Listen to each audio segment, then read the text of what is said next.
his secretary sent me a bikini selfie with the caption, "He likes red." He laughed it off, saying it was nothing. He's always had a thing for redheads, he smirked. I smiled, invited her to dinner, and served them both a taste of what happens when he underestimates me. It was a Thursday afternoon when the message arrived. From an unknown number. Just an image.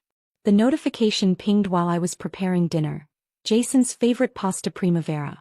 My hands were covered in flour from the homemade dough I was rolling out, a skill I'd perfected over our 7 years of marriage. I wiped my hands on my apron and reached for my phone, expecting a delivery confirmation for the anniversary gift I'd ordered. Instead, there she was. Julia, his secretary, posing poolside in a red bikini captioned, "He likes red." I stared at it for exactly 5 seconds. Not out of shock, but because I had expected something like this. The image burned into my retinas, her copper hair cascading over tan shoulders, that calculated smile, the bikini that matched the shade of lipstick she wore to the office Christmas party, the one where Jason had disappeared for 20 minutes. My kitchen suddenly felt too warm. The pasta machine gleamed accusingly under the pendant lights we'd picked together during our kitchen renovation last spring.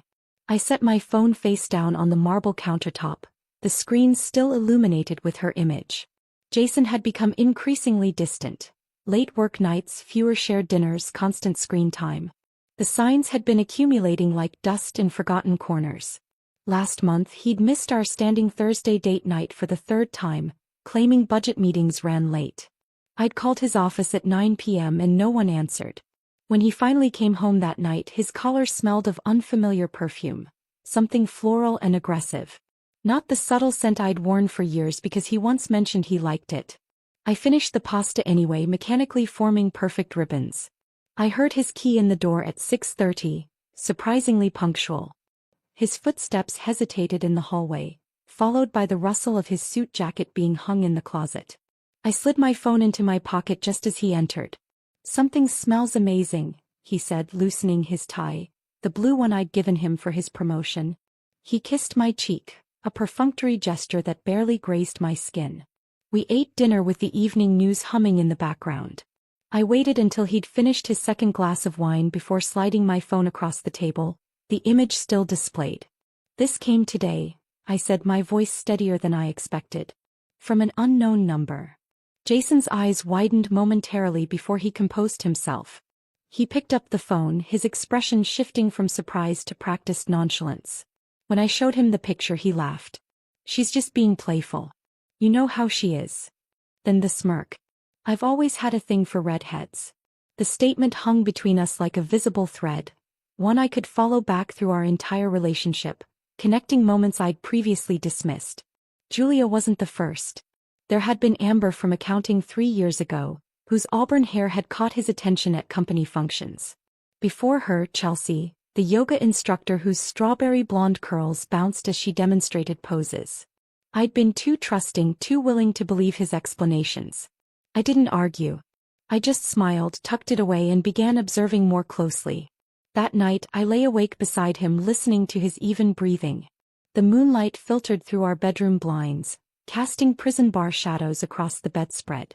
I slid out of bed at 2 a.m. and padded to his home office. His laptop sat on the desk, closed but not locked. He'd grown careless, confident in my complacency. Julia was new but not shy. She'd started at the firm just 4 months ago. Fresh out of business school, ambitious and 27, 11 years younger than me. She often texted him outside work hours. I'd seen the names, the emojis. Heart eyes, flames, private jokes I wasn't privy to. I opened his laptop, and his emails appeared without requiring a password. He'd stopped hiding things, assuming I wouldn't look. Scrolling through his calendar, I found lunch meetings with her name attached, blocks of time labeled J project discussion, that corresponded to evenings he'd come home late. I wasn't interested in confrontation. I was interested in clarity. The next morning I suggested we combine our phone plans to save money. He agreed without hesitation. Another mistake. I set up the new account with access to message histories going back 3 months. That night after he fell asleep, I downloaded everything. So I backed up messages. Noticed gift charges on our shared card. Business dinners labeled vaguely as client entertainment at restaurants I knew were intimate, with secluded booths and dim lighting. A hotel charge from when he claimed to be at a conference in Phoenix. Receipts for jewelry I'd never received. My silence wasn't weakness, it was setup. I created a dedicated email account and forwarded everything there. I installed a discreet tracking app on his phone during breakfast one morning while he showered. I contacted a lawyer friend for preliminary advice, careful to speak in hypotheticals. While Jason believed he'd gotten away with subtle infidelity, I was building a timeline. Each piece of evidence was a stepping stone toward my own liberation. The weight of betrayal transformed into purposeful action. I was done being underestimated. Done being the understanding wife who looked the other way. Done pretending not to notice the lingering glances between them in our own home when she dropped off urgent documents on Sundays. 2 weeks after receiving the bikini photo, I had enough evidence to destroy both their careers. Misappropriation of company funds. Falsified expense reports. Time theft. The affair was just the salacious cherry on top. I decided to host a dinner, one they wouldn't forget. As I sent the invitation to Julia from my personal account, I felt a strange calm settle over me. I opened my closet and pushed aside the neutral colors Jason preferred me in. At the back hung a dress I'd purchased years ago but never worn, crimson, bold, unapologetic. I slipped it on, the silk cool against my skin. In the mirror I barely recognized myself. Not because of the dress but because of the woman wearing it. Someone who had found strength in silence and strategy and patience. Red had never been my color before. But perhaps it was time to claim it. I sent Julia a message from my own number this time. Let's do dinner. Just us girls. No pressure. The text felt oddly liberating. Sending words I'd rehearsed a dozen times while staring at my bathroom mirror, practicing the casual indifference I needed to convey. 3 dots appeared immediately. She was typing, then stopping, then typing again. I imagined her surprise, perhaps consulting with Jason about how to respond. Finally, after 2 minutes that stretched like taffy, her reply came fast. That sounds fun. I've always wanted to get to know you better. The audacity almost made me laugh. I wondered if she practiced that line or if such betrayal came naturally to her. Perhaps she truly believed I was oblivious, the clueless wife too comfortable in domestic routines to notice the signs. Or worse, she thought I knew but accepted my role as the convenient spouse who maintained the home while she provided the excitement. I spent the morning researching restaurants, somewhere neither Jason nor his colleagues would frequent. Somewhere with the right atmosphere for what I had planned. Not too intimate, suggesting friendship. Not too formal, implying confrontation. I reserved a quiet booth at an elegant restaurant downtown called Ophelia's. Private enough for conversation. Public enough for accountability. The maitre d' assured me the booth would be in the back corner. Perfect for catch-ups, he'd said with practiced charm. That afternoon I visited our home printer. The soft mechanical hum as it worked felt like a countdown. I printed a copy of our shared credit card statement. Marked items that didn't align with Jason's claimed activities. A $430 dinner at Lumiere when he told me he was working late with the team on sandwiches. A $290 spa charge on a Saturday he'd supposedly spent golfing. A jewelry store purchase 3 days before Julia's birthday. I highlighted each item in yellow. Added sticky notes with his written explanations, text messages claiming whereabouts. The contrast between evidence and alibi created its own narrative, one even a stranger could follow. I also brought a folder of screenshots. Casual flirtations, inside jokes, hotel confirmations, all with timestamps.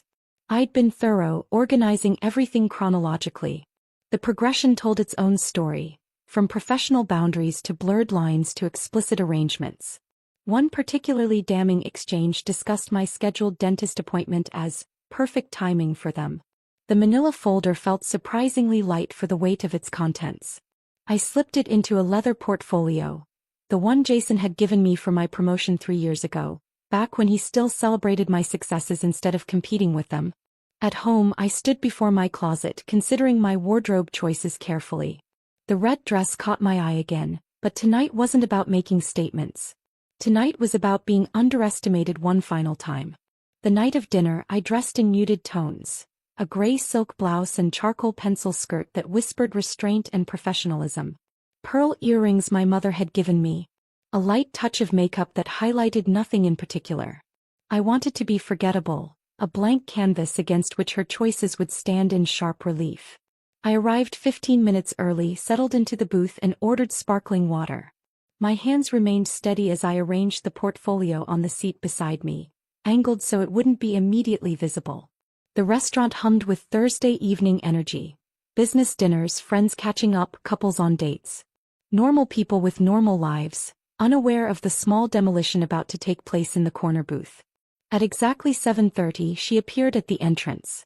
The maitre d' pointed her in my direction and I watched her approach. She arrived in red, a fitted dress with a neckline that dipped just low enough to be noticed but not commented on. The exact shade of the bikini from the photo, which couldn't be coincidence. Her copper hair fell in waves around her shoulders, catching the dim lighting of the restaurant. Julia hugged me like an old friend, her perfume leaving a cloud between us. "This is so nice of you," she said, her voice honey-warm and practiced. "I was so excited when I got your message." She slid into the booth across from me, arranging herself with the confidence of someone accustomed to being watched. Her smile never quite reached her eyes, which darted around as if searching for hidden motives or possibly Jason himself. The server approached and I ordered wine without consulting the list. "The Cabernet Sauvignon," I said. "2 glasses." "Red?" she joked with a theatrical lilt, as if we were already sharing some delightful inside understanding. I smiled. Of course. The word hung between us, an acknowledgement of her caption, her dress, her assumption that she had the upper hand in this choreographed dance. We exchanged pleasantries about the restaurant, the unseasonably warm weather and upcoming company event. She mentioned Jason twice in the first 5 minutes, casual references designed to establish her proximity to him. I nodded, asked appropriate follow-up questions, and watched her grow increasingly comfortable with her performance. The wine arrived, deep crimson in crystal glasses. We clinked a toast to new friendships, and I took a small sip while she drank more deeply. Once drinks arrived, I slid the folder toward her, maintaining eye contact as I did. "What's this?" she asked, cheerful, her perfectly manicured fingers reaching for it as if expecting a gift or perhaps photographs I wanted to share. "Just everything you've worked for," I replied calmly. The double meaning wasn't lost on me, but her confident smile suggested it was lost on her. Her smile remained frozen in place as she opened the portfolio, but it faltered as she flipped through pages. Her face drained of color, the contrast making her red lipstick appear garish rather than glamorous. She swallowed hard, her throat working visibly. "This isn't what it looks like," she muttered, her voice suddenly small in the intimate space between us. "Oh, it's exactly what it looks like," I said. "And now it's documented." She closed the folder quickly as if containing a fire. Her eyes darted around the restaurant, perhaps checking if anyone had noticed her reaction. The performance had shattered, leaving raw uncertainty in its place. "I don't understand why you're showing me this," she whispered, her composed facade cracking like thin ice. I took another small sip of wine, letting the moment stretch between us. The power had shifted, I could feel it in the air, see it in the slight tremor of her hands as she pushed the folder back toward me. "I thought it was important that we understand each other," I said finally, "before we discuss next steps." I let her sit with the discomfort, flipping page by page, until she reached the dinner receipt labeled Client Entertainment. Her perfectly shaped eyebrows drew together as recognition dawned. A $347 meal at Nouvelle, a restaurant known for its intimate atmosphere and extensive wine list. A place where Jason had taken me for our 5th anniversary. "You used the company card," I said. "That makes this more than personal. It makes it professional misconduct." The legal implications seemed to hit her harder than the personal ones. Her shoulders tensed beneath the red fabric of her dress. The confidence that had carried her into the restaurant evaporated like morning dew under harsh sunlight. She blinked fast, mascara clumping slightly at the corners. "I didn't know," Jason said. "Jason said a lot," I interrupted, my voice level and controlled. "And now it's your turn to listen." I took a small notebook from my purse, leather-bound, monogrammed, a gift from my father when I graduated law school. I hadn't practiced in years, choosing instead to support Jason's career while I worked in corporate compliance. The irony wasn't lost on me. "I've spoken with legal counsel," I said, opening the notebook to a page with bullet points. "Here are your options. The restaurant's ambient noise provided perfect cover. Just loud enough that anyone passing wouldn't catch our conversation, just quiet enough that she could hear every carefully chosen word. I laid out the options. Submit a resignation, sign a statement acknowledging misconduct and leave quietly. You have until Monday morning, I added, sliding a sealed envelope across the table. This contains the statement. You'll notice it doesn't mention the affair, only the financial improprieties. Her fingers trembled as she took the envelope, nails scraping against the thick paper. The red polish matched her dress, matched the wine still untouched in her glass.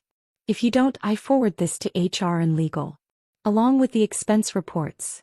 The folder remained open between us, displaying a hotel receipt from the peninsula. A weekend when Jason had claimed to be at a regional management retreat. The date circled in yellow highlighter seemed to pulse on the page. They'll fire both of you, I continued. And given the company's ethics clause, there will be no severance. Her red lipstick was now smeared, her voice barely above a whisper. The perfect image she'd cultivated was dissolving around her, like a painting left in rain. You wouldn't. She started, but the words lacked conviction. Her eyes darted to the evidence before her, then back to my face, searching for any sign of bluff or hesitation. I would. And I will. Unless you choose the easier exit. She took a shaky breath. I could tell Jason. Warn him. I smiled slightly. You could. But then the full dossier goes to the board tomorrow morning instead of just HR. That includes the texts where you both discussed how to hide the expenses. I turned to a specific page in the folder. This one, where you suggested using the Sydney project as cover for the weekend getaway, is particularly problematic given the budget allocations. Her carefully constructed defenses crumbled. The manipulation, the secret smiles, the confident ownership of my husband's attention. All of it replaced by the stark reality of professional consequences. She nodded slowly, a tear tracking through her foundation. I didn't mean to hurt anyone. I sipped my wine, allowing the rich flavor to fill my mouth before swallowing. Intent doesn't erase consequence. The rest of our dinner passed in near silence. She barely touched her entree when it arrived, pushing salmon around her plate while avoiding my eyes. I ate methodically, tasting nothing but the satisfaction of control reclaimed. When the check came, I paid with my personal card. A final legitimate business expense, I remarked. She flinched. Before leaving, she paused. What about Jason? That's between my husband and me, I replied, emphasizing the word husband ever so slightly. I watched her walk away, shoulders hunched, the confident stride gone. The red dress that had been meant as a statement now seemed like a beacon of vulnerability, drawing eyes to her hasty retreat. After she left, I ordered another glass of wine. The server noticed my dining companions barely touched food. Was everything all right with her meal? She lost her appetite, I replied. Life surprises us sometimes. I sat alone in the booth, feeling neither triumph nor despair, only the quiet certainty of necessary action. On my phone, I composed a message to Jason. Hope you're hungry. We'll talk at dinner. The drive home felt longer than usual, streetlights casting intermittent shadows across the dashboard. I caught glimpses of my reflection in the rearview mirror, a woman I was just beginning to recognize again. At home, I changed into comfortable clothes and began preparing a meal. I cooked his favorite, pasta carbonara, the dish I'd made the night we got engaged. Something comforting, familiar. The final courtesy before demolition. I heard his key in the lock at 8:45. Later than usual, but earlier than his recent pattern. Perhaps Julia had already called him, voice trembling with warnings and accusations. Perhaps not. He entered the kitchen cautiously, senses alert like prey detecting a predator's presence. Something smells amazing, he offered, the words hollow echoes of our normal routine. Just finished, I replied, sliding a plate toward him. Would you open wine? The Burlo would pair well. He moved to the wine cabinet, selecting the bottle I'd suggested, a gift from his boss last Christmas. As he poured wine into crystal glasses, wedding gifts from his parents, I reached for my own portfolio. Identical to the one I'd shown Julia, but with additional documents. As he poured wine, I handed him his copy of the folder. The weight of it surprised him. He nearly spilled the deep red liquid onto our counter. He froze, recognition immediate. Where did you get this? From our home, I said. Where you left everything. His face performed a complex dance of emotions. Surprise, fear, calculation, and finally, a practiced contrition I'd seen before. When he'd missed anniversaries, forgotten commitments, prioritized everything above our marriage. Let's sit, I suggested, gesturing toward the dining table I'd set with our everyday dishes. Your food will get cold. Jason tried to recover. His fork hovered above the untouched pasta as he shifted strategies. I'd seen this expression before. When negotiating with clients, when convincing his boss to increase his department's budget. The practiced sincerity that had won him awards and promotions. It didn't mean anything. You know I love you. The words fell between us like stones into still water. 7 years of marriage reduced to the most predictable line in the script of infidelity. I wondered how many women before me had heard those exact words, arranged in that exact order, delivered with that exact earnest gaze. I said nothing, just handed him Julia's signed resignation and written statement. She'd texted me earlier, a photograph of the signed documents. Her handwriting had been shaky but legible, the confession of a woman who understood she'd gambled and lost. He scanned the pages, disbelief washing over his features. This is from today? You've already spoken to her. We had dinner at Ophelia's. She wore red. His eyes narrowed, darting from the documents to my face. The calculation behind them was almost audible. Assessing damage, searching for leverage, weighing options.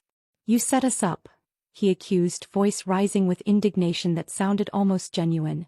No. I invited her to dinner. I took a bite of pasta, chewing slowly. The carbonara was perfect. Creamy, rich, comforting. I wanted to remember this meal, this moment of reclaimed power. She made her choices. So did you. His anger deflated, replaced by something more pragmatic. He'd always been practical even in crisis.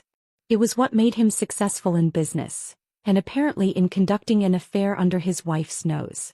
He realized what had happened. The pieces assembled in his mind, revealing the chess game I'd been playing while he thought we were still at checkers. So what now? The question hung between us. This was the moment I'd rehearsed in my mind for weeks. Not with anger or tears or accusations, but with clarity and precision. You'll sleep in the guest room. And we'll begin separating accounts. The finality in my voice surprised even me. Something tensed in his jaw, a flicker of the man I'd once believed him to be, fighting to preserve what he suddenly realized was valuable only now that it was slipping away. Is this it? He asked. His voice had softened, vulnerability seeping through the cracks of his composure. I considered the question. Was it? 7 years of building a life together.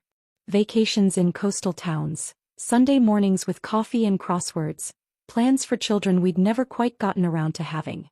The countless small moments that had threaded together to form our shared existence. This is the shift, I answered. The end is up to you. He didn't touch his food again that night.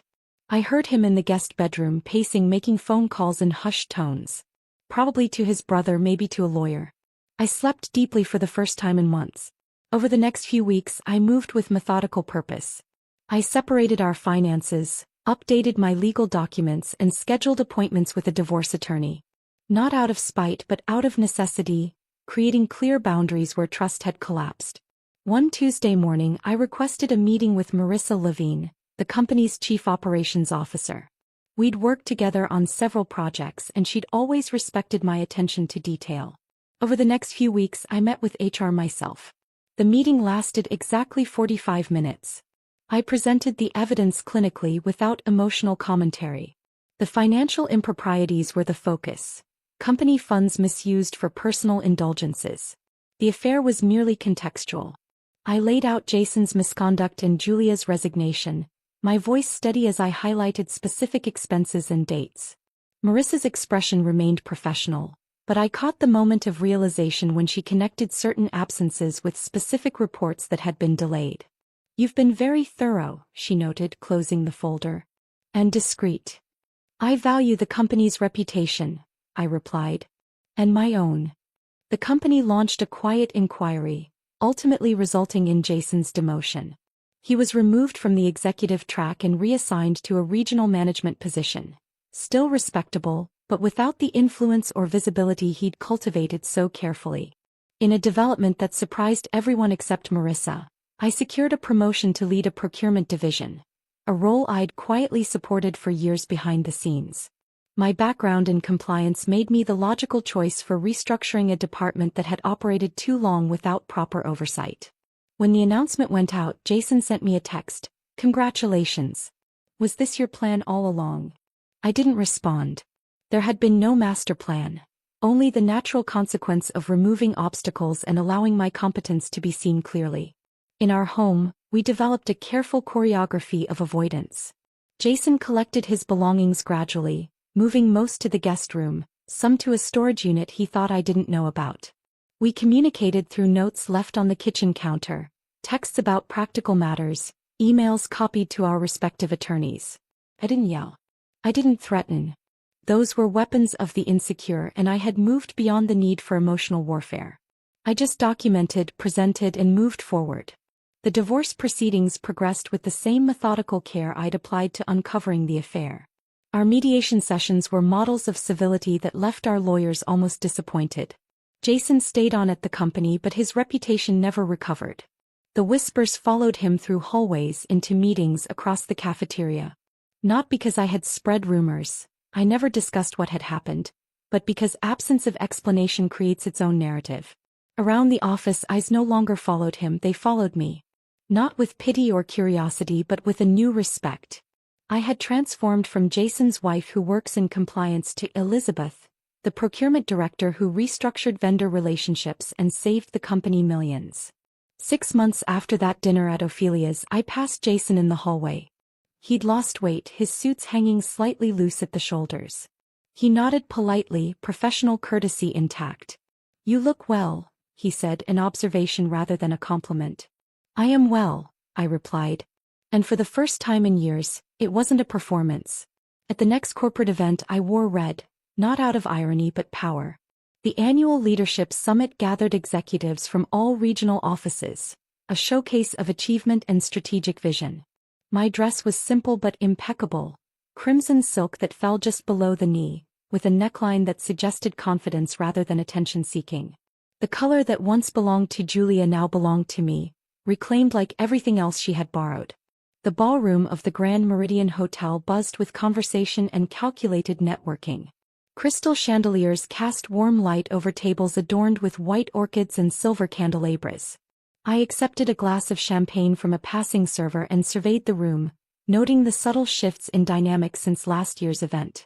Jason arrived alone. Julia had vanished from everyone's contacts. Her LinkedIn profile now listed a position with a smaller firm in Denver. The whispers about her departure had faded into corporate mythology, the kind of cautionary tale shared during happy hours but never in official settings. Marissa approached, elegant in charcoal gray. "Your presentation materials are loaded and ready," she said. "We've adjusted the schedule to give you 20 minutes instead of 15. The board members specifically requested more detail on the compliance framework." I nodded, touching the small portfolio containing my speaking notes. "I appreciate the additional time." The agenda had been arranged to position my presentation as the centerpiece of the morning session. A year ago, I would have been seated at a side table, introduced as Jason Mitchell's wife who works in compliance. Tonight, Jason was the footnote, present but peripheral. At precisely 10:15, I took the podium. The room quieted, attention focusing forward. I surveyed the faces. Some curious, some impressed, some still evaluating my worth in this new position. At the back, near a decorative column, stood Jason, drink in hand, expression carefully neutral. I gave a presentation on ethical leadership and corporate integrity. My voice carried confidently through the room as I outlined the new procurement protocols that had already saved the company $4.3 million in the first quarter. I discussed transparency in expense reporting, the implementation of tiered approval systems, and the ethical framework guiding vendor relationships. Integrity isn't just about following rules, I concluded, my gaze sweeping across the room, pausing fractionally on Jason. It's about creating systems where doing the right thing is the easiest path forward. There were no fireworks, just applause and nods. No dramatic confrontations or public reckonings, just the quiet assertion of competence and the subtle realignment of influence. As attendees moved toward breakout sessions, I collected congratulations with gracious smiles. The CEO touched my elbow briefly. Your procurement overhaul is exactly what we needed. The board is impressed. Jason lingered by the bar watching. He knew. The expensive scotch in his hand, his third of the evening, betrayed the casual pose he attempted to maintain. When our eyes met across the room, he raised his glass slightly, not quite a toast, more an acknowledgement of a game well played. I didn't approach him. We had said all that needed saying through lawyers and mediators. The following Tuesday my lawyer called. The judge signed off this morning, she said. It's official. My lawyer finalized the divorce agreement with a fair settlement, prenup intact. The document arrived via courier that afternoon in a heavy manila envelope. I signed for it during a lunch break, between meetings with the Asian market expansion team and a vendor contract renewal. The end of our marriage was marked by signatures on dotted lines, not tearful goodbyes or bitter arguments. The prenuptial agreement I'd insisted upon, against Jason's protests that it showed lack of faith, had protected my inheritance and the investments I'd made before our marriage. Jason kept his company shares and the vacation property in Maine. I retained the city apartment and my family's lake house. I didn't destroy Jason. I simply revealed him. His career continued, though the trajectory had been irrevocably altered. Last month he'd been passed over for the regional director position he'd been positioning himself for over the past 2 years. Not because I had intervened, but because his judgment had been called into question. I didn't need revenge to be loud. I needed it to be lasting. The quiet dignity with which I'd handled everything, from discovery to divorce, had earned me respect that shouting never could. The systems I'd implemented at work would long outlast any satisfaction screaming might have provided. Julia never contacted me again. She changed jobs, reportedly moved cities. According to common connections on professional networks, she had reinvented herself in corporate training, specializing in communication strategy. The irony wasn't lost on me. I didn't chase. I didn't care. Her part in my story had been incidental, a catalyst rather than a central character. Whatever life she built now existed entirely separate from mine, relevant only as a distant echo of a transformation I'd undergone. In my newly reorganized home office, I methodically updated files and documents. I updated my life one file at a time. Finances, passwords, power of attorney. My emergency contacts no longer included Jason's name. My beneficiaries were changed to my sister's children and selected charities. My living will now designated my brother as medical proxy. With each amended document and revised designation I felt lighter. These weren't just administrative tasks. They were declarations of independence, affirmations that my life continued on paths of my own choosing. And with each step I gained more than I lost. What had appeared as catastrophic betrayal had transformed into unexpected liberation. The carefully constructed facade of a perfect marriage had hidden the truth that I had been playing a supporting role in my own life. One evening, as I prepared for a business trip to Singapore, my first international assignment leading the procurement team's global standardization project, my phone chimed with a text from an unknown number. Saw your promotion announcement. Congratulations. You always were the smarter one. Jay. I read it once, then deleted it without replying. The validation I might once have craved from him now seemed irrelevant. A postscript rather than a conclusion. In my suitcase, carefully packed between silk blouses and tailored slacks, lay a new dress. Red, of course. Not because it reminded me of him or her or what had happened, but because it reminded me of myself, the woman who had finally stepped fully into her power. Some would call it poetic justice. I simply called it living. Today red is still my color, but not for seduction, for strength. The Singapore trip marked the beginning of my global role, one that took me through Tokyo, London, Berlin, and eventually to our new headquarters in Chicago. In each city I added to my collection. A scarlet cashmere scarf from a small shop in Kensington, ruby earrings from an artisan in Kyoto, a crimson leather portfolio from a craftsman in Milan. Small tokens that carried the weight of reclamation. 3 years have passed since that dinner at Ophelia's. 3 years of building, refining, and expanding my vision, both professionally and personally. The promotion to Vice President of Global Operations came last quarter, announced with little fanfare but significant impact. My team spans 7 countries and 3 continents. My decisions affect thousands. My home is quiet, My office decorated in clean, intentional lines. The apartment I kept in the divorce has been transformed, every trace of Jason's presence methodically replaced. Gone are the hunting prints he insisted complemented the living room. In their place hang abstract canvases in shades of blue and copper. The oversized leather furniture that dominated the space has been exchanged for sleek, modern pieces that better suit my taste. My office features a single wall of deep red, not an accident or an obsession but a reminder. Visitors comment on its boldness. They don't know its history. This morning I stood before the bathroom mirror, applying lipstick before a board presentation.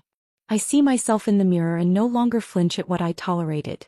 The woman reflected back has sharper edges, clearer eyes, a more certain set to her jaw. She recognizes her worth without external validation. She knows the difference between compromise and surrender. Last week I received an email from Jason. His first direct communication in over a year. He's engaged to someone new, a marketing executive from the Dallas office. He wanted to tell me himself, out of respect. I replied with a single line, "I wish you both well." And I meant it. His choices no longer have the power to wound me. My story isn't about betrayal, it's about redefinition. The narrative I once believed, of being the supportive wife whose identity existed primarily in relation to her husband's success, has been rewritten. The betrayal was merely the plot twist that revealed a more compelling protagonist had been waiting in the wings all along. I didn't lose a husband. I lost the illusion of one. The partner I believed Jason to be had never truly existed, or perhaps had existed briefly before ambition and opportunity eroded his principles. The marriage I mourned was a construction built on selective perception and willful ignorance of warning signs. And in doing so I gained peace, control and presence. The freedom to make decisions without consideration of his preferences. The ability to travel without checking someone else's schedule. The luxury of decorating without compromise. The simple joy of eating whatever I want for dinner, watching whatever film catches my interest, sleeping diagonally across the bed if I choose. Dating has been an exercise in recalibration. I've had dinner with interesting men. A literature professor whose observations about Greek tragedy made me laugh. A widowed architect whose quiet understanding of space extended to emotional boundaries as well. None have moved beyond pleasant evenings and respectful goodbyes. I'm not closed to possibility, but neither am I searching to fill a vacancy that doesn't exist. I still pass couples in restaurants. Sometimes I catch a glance or an awkward smile. Occasionally I recognize the look. A woman watching her partner's attention drift, making excuses for absences, choosing silence over confrontation. I see the moment of recognition in her eyes when our gazes meet. The flash of awareness that she's being handed a map but isn't ready to follow it. I hope she's watching. Not me specifically but the signs surrounding her. The password changes, the unexplained expenses, the conversations that end abruptly when she enters a room. I hope she's collecting evidence, not just of potential infidelity, but of her own worth beyond the relationship. I hope she doesn't wait too long to stand up. Not necessarily to leave but to establish boundaries, to require respect, to expect honesty. To understand that accommodation without reciprocity isn't partnership, it's erasure. And if she does, I hope she wears red too. Not literally perhaps but figuratively, I hope she chooses visibility over invisibility. Assertion over acquiescence, action over acceptance. I hope she finds the shade that represents her reclaimed power, whatever color that might be. Because there's power in being underestimated. And greater power in the comeback. The quieter the transformation, the more profound its impact. My colleagues who dismissed me as Jason's wife, now report to me. The executives who barely acknowledged my presence now seek my approval. Last month, at an industry conference, I delivered the keynote address on integrating ethical practices into global supply chains. Afterward, during the reception, I noticed a young woman approaching. Early 30s, sharp suit, determined expression. "Your presentation was incredible," she said, extending her hand. "But I really wanted to thank you for something else." I raised an eyebrow, waiting. 3 years ago I worked in accounting at the regional office. I saw how you handled everything with. She hesitated. With such precision and dignity. It showed me what professionalism truly means. I wasn't just the wife. I was the wake-up call. Not just for Jason and Julia but for those watching from the periphery. the junior staff, the administrative assistants, the colleagues who witnessed how strength can manifest in calm calculation rather than emotional outbursts. And when they laughed, I simply waited. When Jason joked about Julia's playful message, when Julia hugged me with false friendship, when they believed their clever duplicity would continue unchecked, I didn't rush to reaction. I didn't give them the satisfaction of my distress. I observed, documented, and planned. Until it was my turn to serve the main course. The meal that changed everything. A carefully prepared dish of consequences, presented with elegant restraint. Now, as I prepare for another day of leading rather than following, I catch a final glimpse of myself in the hallway mirror. The red blazer I've chosen for today's board meeting isn't a statement or a reminder. It's simply a color that suits me. One among many I might have selected. Red was never her color anyway. It was always mine. I just needed the right moment to claim it. If this story of sweet revenge had you on the edge of your seat, smash that like button right now. My favorite part was when she confronted Julia at the restaurant with that folder of evidence and watched the color drain from her face. What was your favorite moment? Drop it in the comments below. Don't miss more thrilling stories like this. Subscribe and hit that notification bell so you never miss an upload.